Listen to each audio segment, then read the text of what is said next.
सबको जय मसीह की, परमेश्वर के नाम की महिमा हो। आज हम देखेंगे भजन संहिता उसका 38वां अध्याय और इसका शीर्षक है पीड़ित मनुष्य की प्रार्थना। तो आज की इस वीडियो में देखेंगे कि व्यक्ति जब पीड़ित होता है, चारों ओर से संकटों में घिरा होता है, तो उस समय उसको किस प्रकार से प्रार्थना करनी चाहिए, जिस प्रकार की दाऊद ने की थी। कहना न होगा कि ये एक और दाऊद का लिखा भजन है। तो आइए शुरू करें भजन संहिता 38 पीड़ित मनुष्य की प्रार्थना। पहली आयत में लिखा है, हे यहोवा, क्रोध में आकर मुझे झिड़क न दे। आमतौर पर जब हम गुस्से में होते हैं तो हम किसी को झिड़कते हैं, तू जा जा ये कर, देखेंगे यार। इसी प्रकार से दाऊद प्रार्थना करता है कि हे यहोवा, तू क्रोध में आकर मुझे झिड़क ना दे और न जलजलाहट में आकर मेरी ताड़ना कर और जल्दबाजी करके और मुझे सजा मत दे, क्योंकि तेरे तीर मुझ में लगे हैं और मैं तेरे हाथ के नीचे दबा हूँ। दाऊद कहते हैं कि तेरे तीर मुझ में लगे हैं, अर्थात तू मुझसे नाराज है और इस काट मैं तेरे हाथ के नीचे बिल्कुल दबा हुआ हूँ। तीसरी आयत में दाऊद कहते हैं, तेरे क्रोध के कारण मेरे शरीर में कुछ भी आरोग्यता नहीं हूँ। दाऊद कहते हैं कि आप मुझसे गुस्से में हो, खपा हो, इसलिए मेरा शरीर है वो बिल्कुल रोगी की मानिंद हो गया है, वो आरोग्य नहीं है, और मेरे पाप के कारण मेरी हड्डियों में कुछ भी चैन नहीं है। तो जब हम पाप करते हैं, निरंतर पाप करते हैं, तो हमारी हड्डियां हैं वो बेचैन हो जाती है। यहाँ पर भी दाऊद कहता है कि मेरे पाप के कारण मेरे हड्डियों में चैन नहीं है, क्योंकि मेरे अधर्म के कामों में मेरा सिर डूब गया। और दाऊद कहते हैं कि मेरी एडी से चोटी तक है, मेरे अधर्म के काम, मेरे बुरे काम पहुंच गए इस वजह से, और वे भारी बोझ के समान मेरे सहने से बाहर हो गई। और मेरे बुरे काम इतने ज्यादा हो गए कि वो बिल्कुल मेरे भारी बोझ के समान मुझे महसूस होते हैं। जिस प्रकार की सिर के ऊपर एक भारी वजन रखा हो तो और काफी दूर हमें चलना हो तो वो सहने से बाहर हो जाता है। और उस समय तो और भी हो जाता है जब कोई बंदूक लेकर हमारे पीछे पीछे हो कि तुझे चलना ही है 50 किलो वजन लेकर 1 किलोमीटर या 2 किलोमीटर, तो उस समय इंसान है वो कैसी मुसीबत में होता है। तो इस समय जो दाऊद का दुख है वो बिल्कुल, या मुसीबत में फंसे हुए व्यक्ति का दुख है, वो उसी पीड़ा के समान है, वो कष्टकारी है, सहने से बाहर है। 5वीं आयत हमें बताती है, मेरी मूढ़ता के कारण कोड़ों से लगे मेरे घाव बसाते हैं और सड़ गए हैं। और दाऊद कहता है कि मेरे जो घाव हैं वो बिल्कुल बढ़ते ही जा रहे हैं, और जो मैं क्या कहते हैं उसको, उर्दू में एक शेर है, जो मैं इसके ऊपर दवा लगाता रहता हूँ, मेरे घाव बढ़ते ही जाते हैं, और मैं बहुत दुखी और झुक गया हूँ, और दिन भर मैं शोक का पहरावा पहने हुए चलता फिरता हूँ। तो दाऊद यहाँ पर बताते हैं, पीड़ित मनुष्य बताते हैं कि मेरा जो दुख है वो अनलिमिटेड है, उसका अंत नहीं होता है। सुबह से शाम हो जाती है, शाम से फिर रात हो जाती है, और रात से फिर सुबह हो जाती है, लेकिन दुख का पहरावा पहने हुए, जैसे कि हम एक कपड़े पहने रहते हैं, ऐसे हम मैंने दुख को भी पहन लिया है, और उस दुख का अंत नहीं है, क्योंकि मेरी कमर में जलन है और मेरे शरीर में आरोग्यता नहीं है। तो यहाँ पर कहते हैं कि मेरी कमर है वो दर्द से फटी जा रही है और मेरा शरीर बीमार की मानिंद हो गया है। 8वीं आयत में ऐसा लिखा है, मैं निर्बल और बहुत ही चूर हो गया हूँ। निर्बल जिसमें कोई बल न हो, जैसे एक बीमार आदमी का शरीर तो होता है जो हमें दिखाई देता है, लेकिन उसमें इतनी एक्टिविटी नहीं होती है, वो चलने फिरने के काबिल नहीं होता है। और वो दाऊद कहते हैं यहाँ पर, या दाऊद की जगह यदि हम कहेंगे एक दुखी और पीड़ित मनुष्य कहता है कि मैं बहुत ही चूर हो गया हूँ। चूर माने थकान से भरा हुआ हो गया हूँ, मैं अपने मन की घबराहट को से कहराता हूँ। और दाऊद कहते हैं कि मेरे मन में जो घबराहट है उसकी वजह से मैं कहराता रहता हूँ। आपने किसी को देखा हुआ दर्द से पीड़ित मनुष्य को कि वो कराता रहता है, ऐसे ऐसे करता रहता है। तो मेरा दर्द इतना ज्यादा है कि एक दुखी पीड़ित या घाव से ग्रस्त व्यक्ति जिस प्रकार कराता रहता है, मैं भी उसी प्रकार से करा रहा हूँ। 9वीं आयत में हमें देखने को मिलता है, हे प्रभु मेरी सारी अभिलाषा तेरे सम्मुख है। हे प्रभु मेरी सारी अभिलाषा तेरे सामने है, मैं क्या चाहता हूँ वो सब कुछ तुझे पता है तेरे सामने मैं प्रकट करता हूँ और मेरा कहराना तुझसे छिपा नहीं है। और तू सब जानता है कि मैं कहरा रहा हूँ, मैं दुख में हूँ, मैं पीड़ा में हूँ, मैं मुसीबत में हूँ। और 10वीं आयत में लिखा है, मेरा हृदय धड़कता है, मेरा बल घटता जाता है।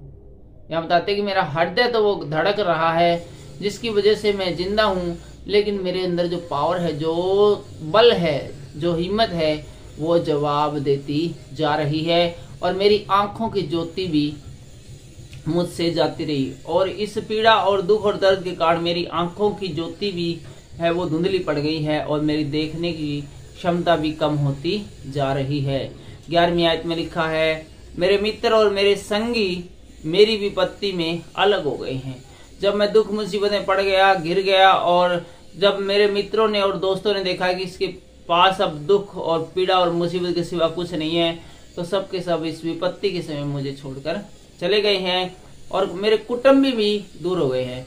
इसके अलावा मेरे परिवार वाले और दूर के रिश्तेदार, नजदीक के रिश्तेदार, सबके सब भी मुझसे दूर जा खड़े हुए हैं। 12वीं आयत में लिखा है, मेरे प्राण के ग्राहक मेरे लिए जाल बिछाते हैं। और कहते हैं यहाँ पर दुखी पीड़ित की कुछ लोग जो मेरे प्राण लेना चाहते हैं वो मुझे फंसाने के लिए नए नए जाल बिछा रहे हैं, नई नई प्लानिंग बना रहे हैं और मेरी हानि का यत्न करने वाले दुष्टता की बातें बोलते हैं। और जो लोग मुझसे जलते हैं और हमेशा मुझे नुकसान पहुंचाने की बारे में सोचते हैं, वे दुष्टता की अब बातें करते हैं और दिन भर छल की युक्ति सोचते हैं। और लोग मेरे बारे में मुझे किस प्रकार से छला जाए, किस प्रकार से और पीड़ित किया जाए, ऐसा सोचते हैं। जैसा कि आजकल रूस सोच रहा है कि वो यूक्रेन को और ज़्यादा किस प्रकार से हानि पहुंचाए। आपको विदित होगा कि आज 14वां दिन है, यूक्रेन और रूस के बीच में महाभयंकर युद्ध छिड़ा हुआ है। और 13वीं आयत हम देखते हैं, परंतु मैं बहरे के समान सुनता ही नहीं और मैं गूंगे के समान मुंह नहीं खोलता।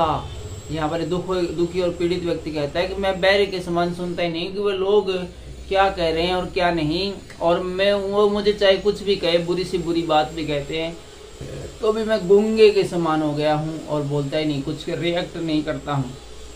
गूंगा है, उसको आप कुछ भी कह लो, कुछ भी कर लो, वो आपको दोबारा से उसका जवाब नहीं देगा क्योंकि वो बोल पाने में सक्षम नहीं है।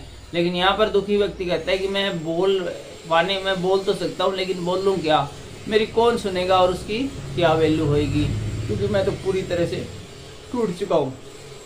14वीं आयत हमें बताती है, वरन मैं ऐसे मनुष्य के तुल्य हूँ जो कुछ नहीं सुनता। और यहाँ पर कहता है दुखी पीड़ित मनुष्य कि मैं बिल्कुल बहरे व्यक्ति की तरह हो गया हूँ, जिसको कुछ सुनाई न दे और जिसके मुंह से विवाद की कोई बात नहीं निकलती। तो जो बहरा होता है वो सुनता भी नहीं, और जो सुनता नहीं है वो वाद विवाद की बातें भी नहीं बोलता है, ऐसी बातें बोलता ही नहीं है जो कि किसी को परेशानी दे, क्योंकि उसे सुनाई नहीं देता, उसे पता ही नहीं कि वाद विवाद भी इस दुनिया में कोई चीज़ होता है, बुरे शब्द भी बोले जाते हैं। 15वीं आयत में लिखा है, परंतु हे यहोवा मैंने तुझ पर अपनी आशा लगाई है। हे यहोवा मैंने तुझ पर अपनी आशा लगाई है। आज मैं और आप दुखी है, उदास हैं और इसी यदि पीड़ित व्यक्ति के समान हैं, तो हम भी परमेश्वर से कह सकते हैं कि हे यहोवा मैंने तुझी पर अपनी आशा लगाई है। हे प्रभु यीशु मैंने तुझी पर अपनी आशा लगाई है। हे प्रभु मेरे ईश्वर तू ही उत्तर दे। 16वीं आयत में लिखा है, क्योंकि मैंने कहा ऐसा ना हो कि वे मुझ पर आनंद करे, और मैंने ऐसा कहा है कि मैं ऐसा चाहता हूँ प्रभु कि वो जो मेरे दुश्मन हैं, मुझे मार डालने वाले हैं, वो मुझ पर आनंद करने वाले हो। ऐसा अब से न हो, क्योंकि मेरी आशा तुझ पर है। जब मेरा पाँव फिसल जाता है तब वे मुझ पर अपनी बड़ाई मारते हैं। तो दुखी पीड़ित मनुष्य अभी यहाँ क्या कह रहे हैं कि जब मैं मुसीबत में फंसा हुआ हूँ तो ये ऐसे में मुझसे कोई छोटी मोटी गलती हो जाती है, या मुझ पे कोई एक और अटैक हो जाता है, मेरी किसी एक और चीज़ की हानि होती है, तो वे लोग हंसते हैं और वो बड़ाई मारते फिरते हैं कि देखो ये क्या से क्या हो गया। 17वीं आयत में लिखा है, क्योंकि मैं तो अब गिरने ही पर हूँ और मेरा शोक निरंतर मेरे सामने है।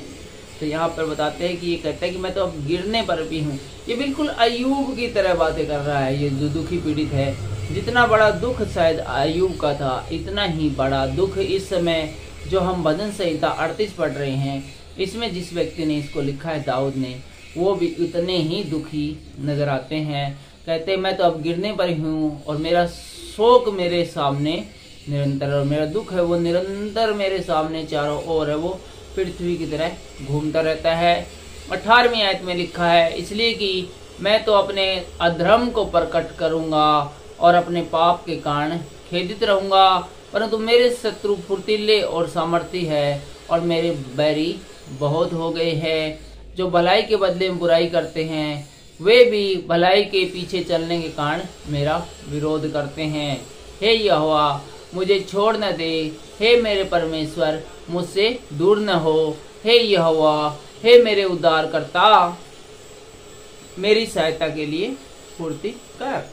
यहाँ पर हमने देखा कि एक दुखी पीड़ित व्यक्ति है, वो दुखी पीड़ित और परेशान और उदास तो है, लेकिन अंततः उसका भरोसा है वो परमेश्वर के ऊपर बना रहता है, और अपने अंतिम पड़ाव पर भी वो कहता है कि मेरा भरोसा तुझ पर है और तू मुझे सहायता करने में जो किसी प्रकार की ढिलाई मत कर, और फुर्ती से मेरी सहायता कर और शत्रुओं से मुझे बचा और मेरा उद्धार कर, और मेरे विरोध करने वाले हैं उनसे मुझे छुड़ा।